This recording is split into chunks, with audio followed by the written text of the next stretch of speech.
Bonjour et bienvenue dans Chercheurs sur Canapé. Accueillons tout de suite le chercheur de notre séance. Entrez.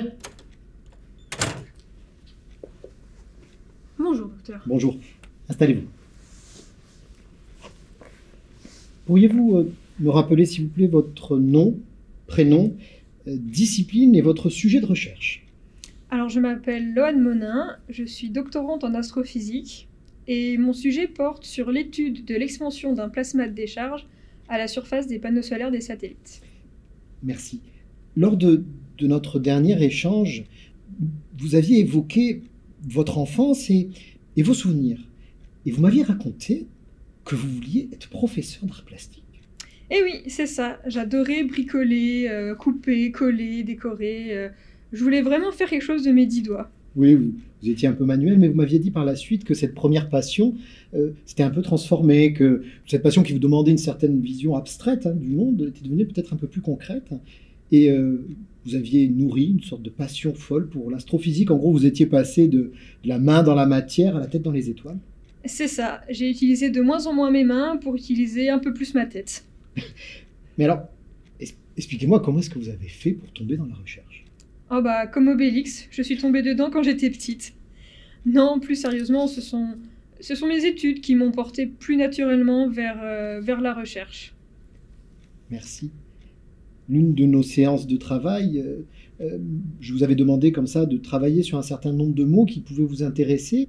Nous avons évoqué ensemble la curiosité. Pour vous, ce n'est pas un vilain défaut. Ah non, surtout pas. Non, pour moi, la curiosité, c'est comprendre comment le monde qui nous entoure fonctionne, pourquoi tel objet marche comme ça, pourquoi c'est fait comme ça, comment ça marche. C'est vraiment pour moi les questions auxquelles j'essaye de répondre au quotidien. Et la curiosité n'est certainement pas un mauvais défaut. Merci. Maintenant, je vais vous demander de fermer les yeux. Écoutez le silence. À quoi cela vous fait penser? Ah bah, tout de suite, je pense au silence qu'il y a dans l'espace. Le silence, c'est quelque chose qui peut être très reposant, très relaxant, et puis qui peut aussi devenir très angoissant. Un silence, ça peut à la fois tout dire et rien dire. Un silence qui s'éternise, c'est très gênant. Et par contre, un silence après une phrase permet d'appuyer cette phrase. Donc, vraiment, un silence, ça peut tout faire, et pour moi, c'est très intéressant. Vous avez souvent parlé lors de nos séances de votre fascination pour l'espace, pour Galilée, et aussi pour l'univers au-delà du système solaire. Est-ce que vous voyez un lien entre votre passion, finalement, et la recherche? Entre ma passion et ma recherche, oui, tout à fait.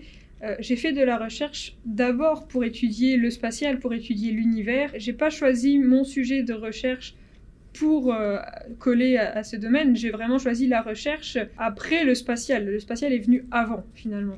D'accord. Excusez-moi. Tenez.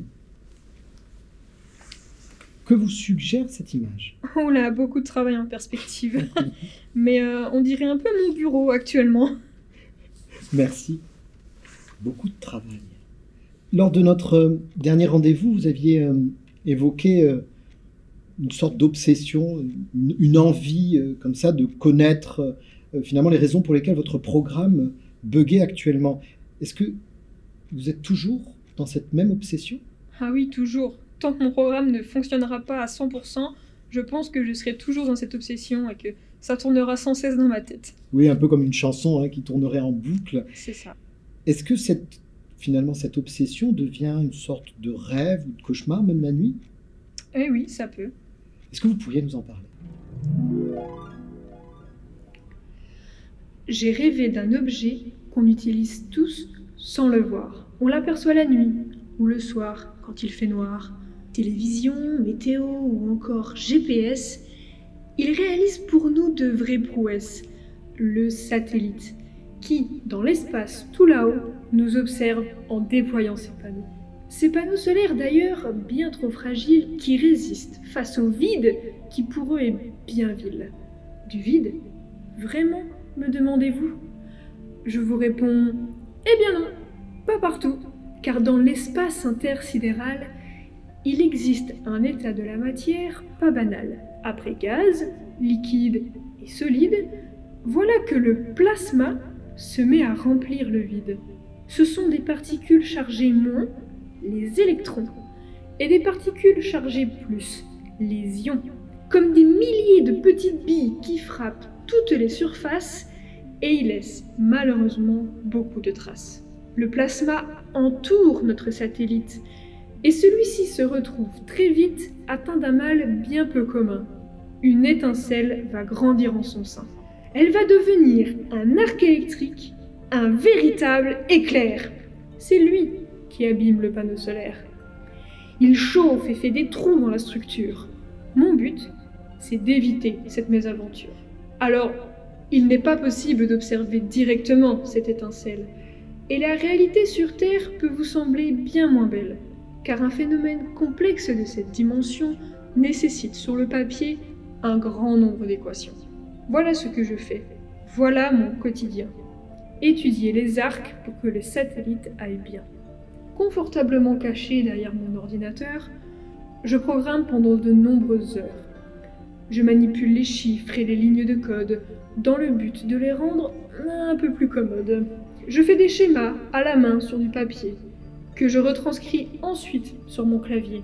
Ils me servent à construire un programme informatique qui représente les arcs électriques. Je le valide ensuite avec les informations que d'autres chercheurs ont mis dans leurs publications. Et lorsque, hurrah, j'ai enfin des résultats, il me reste encore à expliquer tout cela. Je peux alors partir jusqu'à l'autre bout du monde pour en parler autour de tables rondes. J'écris des comptes rendus et des rapports pour montrer à tout le monde au dehors à quel point mon travail fait avancer la science. Oui, mais comme la physique ne prend jamais de vacances, je me retrouve très vite avec de nouveaux tracas. Comment améliorer ce que j'ai fait il y a quelques mois ? Me revoilà donc assise à mon bureau pour retravailler et peaufiner mes travaux, pour qu'ils soient un jour approuvés et admirés, et qu'on en parle, je l'espère, pour l'éternité. Alors oui, j'étudie un objet que je ne vois pas. Il tourne dans le ciel, quelque part, là-bas. Mais moi qui ai toujours eu la tête dans les étoiles, je crois bien que j'ai trouvé le sujet idéal. Alors, qu'en dites-vous, docteur ? Je crois qu'il faut continuer à chercher.